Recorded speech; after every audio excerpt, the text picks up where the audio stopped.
Programa tan intenso estamos presentándole a usted, y es que no es para menos con los anuncios del presidente Andrés Manuel López Obrador y estas plantas de generación que yo sigo insistiendo, le arrebata a Iberdrola. Obviamente el gobierno que encabeza el presidente Andrés Manuel López Obrador le compra a Iberdrola estas plantas. ¿Y qué significa? También desde la óptica del maestro Oriol Mayó, periodista de larga trayectoria, escritor, autor de un libro de referencia precisamente sobre el caso Iberdrola, y a quien saludo con mucho gusto. ¿Cómo estás, Oriol? Abrazo a la distancia. Abrazo desde Ciudad de México. Pues bueno, ¿qué te puedo decir? Ayer sí que yo pensaba que iba a desconectar por vacaciones, pero por culpa de este presidente no se descansa nunca. Y sí, Y no solo eso, no se descansa nunca, sino que además me va a obligar a rehacer el libro del informe Iberdrola, porque, digamos, había quedado en abierto, va a ser publicado por Fondo de Cultura Económica, aún estamos en los términos de cuándo se publica, pero en una semana me voy a encerrar 4 días completos porque, a ver, hay que terminar el libro de otra forma, porque finalmente tenemos algo extraño casi siempre, que es un final feliz. Y ahí Oriol, es a donde... ver, tú expones en redes sociales, en Twitter, día histórico con mayúsculas, sin contratos leoninos, como estaba acostumbrado Iberdrola, sin colusión en las alturas, como estaba acostumbrado Iberdrola en tiempos de Calderón sobre todo, o subvenciones del Estado mexicano. Iberdrola se hunde. Ignacio Galán firmó ante López Obrador la rendición y entrega de todos sus activos a Comisión Federal de Electricidad. Inicia la segunda nacionalización eléctrica, dices en redes sociales. Bueno, Qué mensaje para España y para el mundo, en donde tenga intereses Iberdrola, que se enteren de lo que está ocurriendo en México, Oriol. Bueno, en España ya lo están vendiendo como que ellos descarbonizan, que es un genial porque acumulan mucho dinero, se van a capitalizar. Pues a ver, entendámonos, nadie acepta una derrota. Primer punto importante. Las cosas como son, igual que en Twitter nadie pierde, Iberdrola gana. Pero a ver, entendamos lo más fundamental. Iberdrola inició una guerra a muerte en todos los frentes, sobre todo judiciales, a través de tribunales de competencia, un frente mediático, un frente internacional, incluso usando los paneles de energía, o sea, una máxima presión absoluta total y al punto, insisto, que hace ni 2 años, y esto pronto saldrá en el libro y en entrevistas, a punto casi de gritar, insultar a altos funcionarios de la CFE, que ahí nadie los iba a correr de México, que harían lo que querían y nadie les quitaría sus centrales de ciclo combinado. De golpe, ¿por qué? La gran pregunta, ¿cómo es que Iberdrola se rinde? Y ahí es muy importante entender 2 cosas. Una, que aún falta una negociación muy compleja, 5 meses, con unos intermediarios financieros de dudosa calaña, ese famoso fondo de inversión de exfuncionarios calderonistas, que aunque controlado desde Hacienda, hay que vigilar porque suelen estar más del bando privado que del público, pero en esencia también, y lo más importante, la gran pregunta, ¿por qué? La clave que hay que entender es porque la cuarta T sí es una operación muy importante. Al final del día, si Iberdrola se llega con esta guerra, lo que hubiera pasado, muy interesante, es que la mayoría de sus plantas de generación hubieran quedado sin interconexión al sistema eléctrico nacional. Por primera vez, el hecho de que haya una comisión reguladora de energía que no permite que los privados tengan picaporte, portazo y derecho absoluto de hacer lo que quieran en México, empezó a concretarse que ya no podían funcionar como era costumbre en México. En México tenían manga ancha para todo. Literalmente, y eso también saldrá pronto en una entrevista contada por un alto funcionario, Iberdrola era la empresa de los portazos. Durante 20 años entraron a CFE, en una empresa de casi 100,000 trabajadores, a decirles, a gritarles, a manotearles lo que tenían que hacer, porque todos ellos trabajaban para Iberdrola. Fue una etapa larga de humillación, de apalancar deuda para que Iberdrola tuviera el acceso a la generación e intentara casi tomar el control completo. Si se hubiera seguido en esta línea, ahora estaríamos hablando de que Iberdrola tendría de 14 a 15 plantas, digamos, de ciclo combinado, las más importantes, porque en México en un 70% funciona con gas natural y tendrían el control absoluto de la generación y hubieran cumplido el sueño de Galán, que comenté en una entrevista, que algún día en los recibos de la luz de México saliera el logo de Iberdrola. Realmente, al impedir que CFE fuera, digamos, oficialía de partes de Iberdrola, al impedir que la Comisión Reguladora de Energía siguiera siendo otra oficialía de partes, al emprender una política donde se cumple la ley y no se permiten trampas en el falso suministro, trampas en un autoabasto que no tiene nada de autoabasto, que es remoto y que es una simple falsificación para conseguir pagar menos cuentas e ir hundiendo a CFE de esta manera, con una política que finalmente solo aplicó la ley, incluso en contra de tribunales y con más de 400 amparos. En una guerra, insisto, reciente, apenas hace un mes, hubo nuevos amparos porque se les impidió construir una central térmica en Tuxtla, en Veracruz, por las obras inconclusas en Topolobampo 3. Realmente, Iberdrola es una guerra total, lo sabemos. Y de golpe, ¿qué pasó? Que se dieron cuenta dos cosas muy importantes que han comentado en Twitter personajes muy interesantes.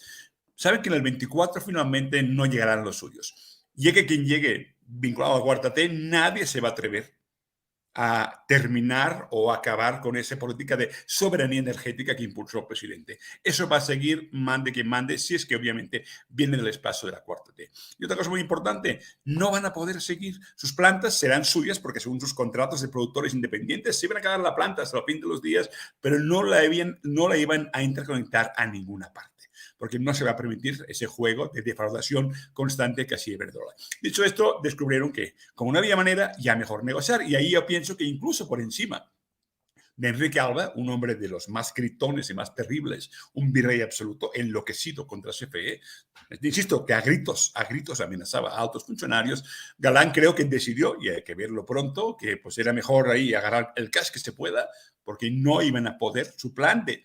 Insisto, su plan que empezó a finales de los 90 de quedarse con el control absoluto, de lo que era la mayor potencia industrial de América Latina y que por su conexión con Estados Unidos es fundamental en las cadenas de suministros. Realmente su plan era absoluto. Y aunque ahora digan que se van a otra parte y bla, bla, bla, y que así además tendrán fondos para pagar compras de Nuevo México, lo esencial es que finalmente en el momento en que el Estado mexicano no consiente, no permite un sistema, digamos, de defraudación permanente, de humillación permanente, de golpe, y ya no pueden, por más que, insisto, tengan incluso la Comisión Federal de Competencia, que es algo importante, es muy posible que ese esquema financiero que se ha usado para la operación impida, digamos, algún tipo de acción, digamos, de constitucional, algún tipo de amparo, algún tipo de acción de la Comisión Federal de la Competencia, que es otro organismo cooptado también.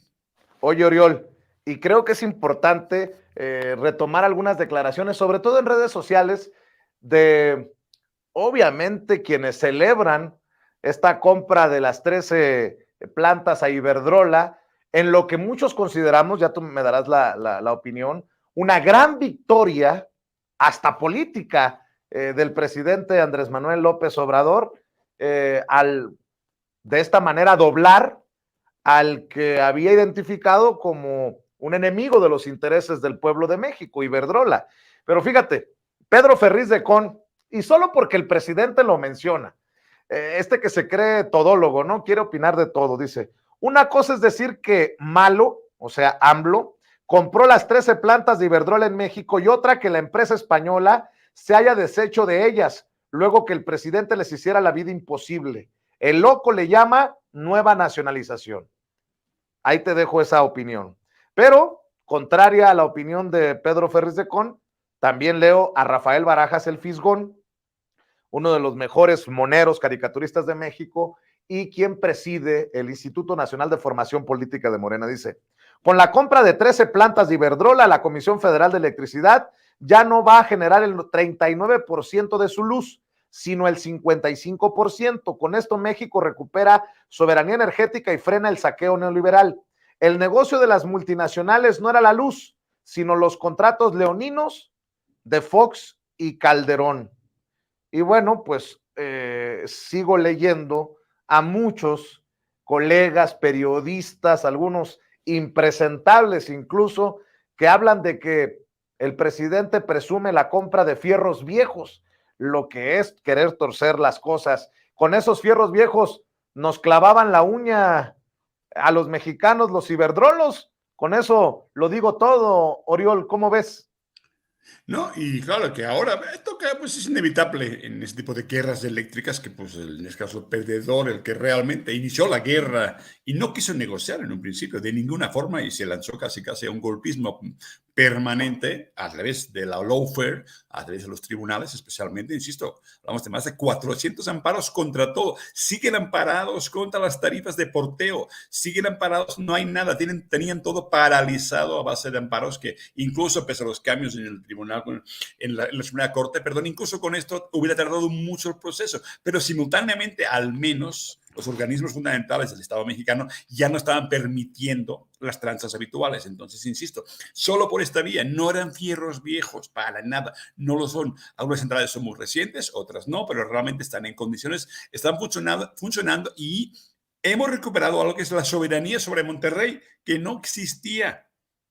Aparte, dulces nombres, Monterrey 1, 2 y 3, y algunas otras en Tamaulipas, eran básicamente, permitían que Iberdrola fuera la reina total y absoluta de la zona industrial de Monterrey y en parte también de Tamaulipas, junto, por cierto, Acciona, otra grupo española, en el tema eólica en Tamaulipas.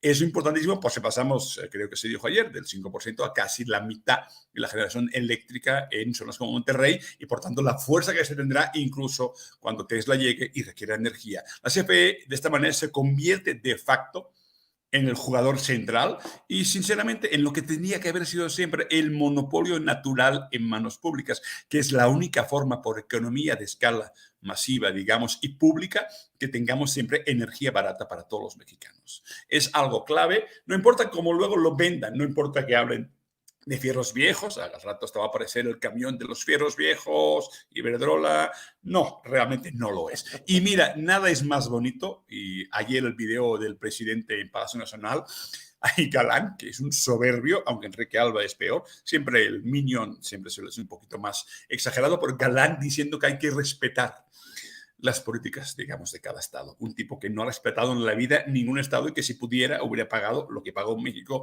de un permanente golpismo. En verdad, entonces es importante, aunque insisto, obviamente, fue la negociación a las alturas, mucha gente no la sabían, literalmente. Yo creo que incluso en CFE hubo sorpresa y de la buena, porque estábamos en un estancamiento. Hace apenas un mes, insisto, la cosa estaba estancada. Esa guerra permanente había hecho que en muchos casos la recuperación de la soberanía energética, la recuperación de la generación, del control de la generación hasta el consumo final era complejo. Los cambios habían sido muy complicados, se habían revertido a través de tribunales y estaba complicando la cosa. Aunque obviamente tenemos otra cosa muy importante, el hecho que CFE también es jugadora importante en el mercado del gas, que CFE Energía, CFE Internacional están ahora adquiriendo propiedad de gasoductos también, va a implicar que incluso en el mercado que permite que esas centrales estén funcionando, también se hace cada vez más importante. Entonces, a una de las paradojas es que este mundo neoliberal que quisieron crear ahora se está revirtiendo para volver a una operación de tipo estatal que permita, insisto, una energía barata y una garantía absoluta que no tengamos los incrementos de precios cuando operamos en temas de mercado eléctrico y permitimos que un grupo de privados cambien la ley para que el despacho sea para ellos y para que al final la factura final para todo el mundo sea cada vez más alta.